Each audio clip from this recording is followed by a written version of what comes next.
Assalamualaikum warahmatullahi wabarakatuh. Kali ini kita akan membicarakan tentang bagaimana seorang guru memberikan nasihat kepada pelajar-pelajarnya. Ada dua perkara. Satu, apakah nasihat yang diberikan kepada pelajarnya, dan yang kedua, bagaimanakah kondisi ataupun keadaan seorang guru itu dalam memberikan nasihat kepada pelajarnya. Kita melihat kali ini ada tiga perkara ataupun tiga nasihat yang dapat diberikan oleh seorang guru kepada pelajarnya. Kerana daripada Rasulullah sallallahu alaihi wasallam, ad-din nasihah, qulna liman, qala lillahi wa likitabihi wa lirasulihi wa li'immatil muslimin wa ammatihim. Agama itu nasihat bagi siapa? Iaitu bagi Allah, kitabnya, rasulnya, para pemimpin muslimin dan orang awam di antara mereka. Antara nasihat yang diberikan oleh guru Al-Quran, satu adalah perlunya memuliakan orang yang mengajarkan Al-Quran dan orang yang belajar Al-Quran. Tidak seharusnya bagi pelajar-pelajar yang belajar Al-Quran diajarkan pula oleh gurunya agar membenci guru yang lain, agar membenci pelajar yang lain, agar membenci kelompok yang lain yang belajar Al-Quran. Seharusnya diajarkan perasaan cinta, perasaan sayang, agar dengan perasaan cinta dan juga perasaan sayang itu nanti dapat dipupuk lebih banyak kebaikan antara orang-orang yang mempelajari Al-Quran.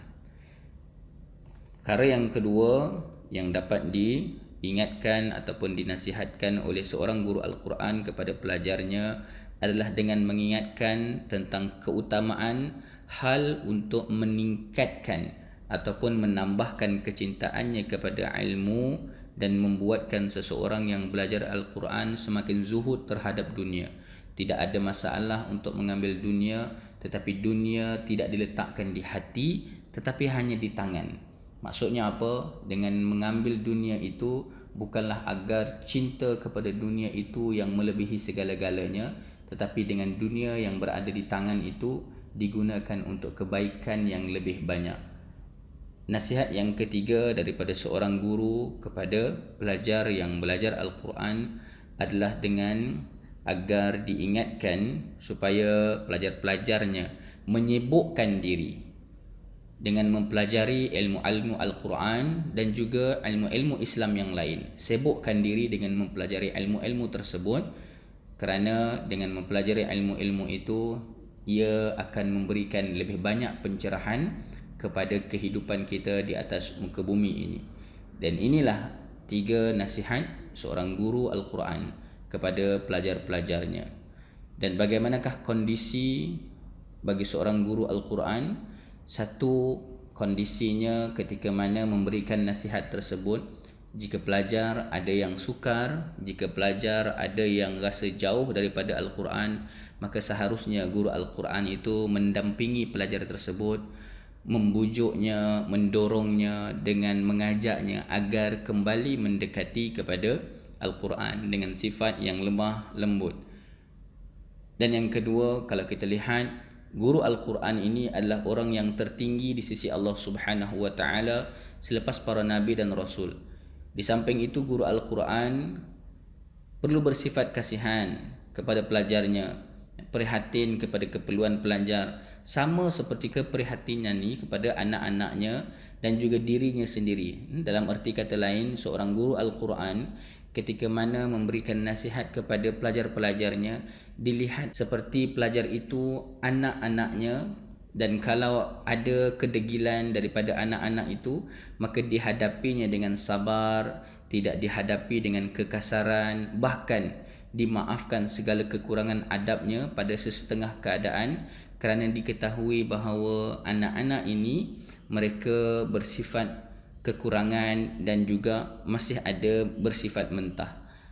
Dan yang ketiga, bagi seorang guru Al-Quran, kondisinya dalam menasihati adalah dengan merasai bahawa dia mencintai pelajarnya seperti dia mencintai dirinya sendiri dalam melakukan amal-amal kebaikan. Dan dia juga membenci sekiranya pelajar-pelajarnya melakukan kejahatan, perkara-perkara keji, seperti mana dia membenci dirinya melakukan perkara-perkara keji. Dan ini dinyatakan dalam satu hadis Nabi sallallahu alaihi wasallam, la yu'minu ahadukum hatta yuhibba li akhihi ma yuhibbu li nafsihi. Tidaklah sempurna iman seseorang dari kamu sehingga dia mencintai saudaranya sebagaimana dia mencintai dirinya sendiri. Ibnu Abbas mengatakan, semulia-mulia kawan pada pandanganku adalah seorang yang melangkahkan kakinya antara celah manusia yang lain sehingga dia sampai kepadaku. Seandainya aku mampu mengelakkan lalat hingga pada mukanya, maka aku akan melakukannya. Dalam laporan lain, Ibnu Abbas menyebut, sesungguhnya seekor lalat benar-benar hinggap di atasnya dan ia menyakitkan diriku. Maksudnya apa?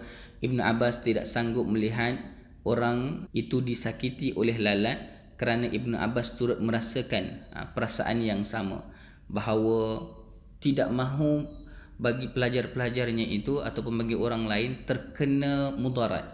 Dan itulah perasaan yang perlu ada bagi seorang guru ketika mana memberikan nasihat kepada pelajar-pelajarnya. Jadi ada 3 nasihat yang diberikan dan ada 3 kondisi yang perlu ada bagi seorang guru ketika menasihati pelajar-pelajarnya. Mudah-mudahan seorang guru akan terus memberikan nasihat kepada pelajarnya, bahkan bagi pelajar juga boleh terus menegur guru-gurunya, kerana ad-dinun nasihah. Agama itu bukan sekadar nasihat tapi saling memberikan nasihat. Hadza billah wa taufiq. Assalamualaikum warahmatullahi wabarakatuh.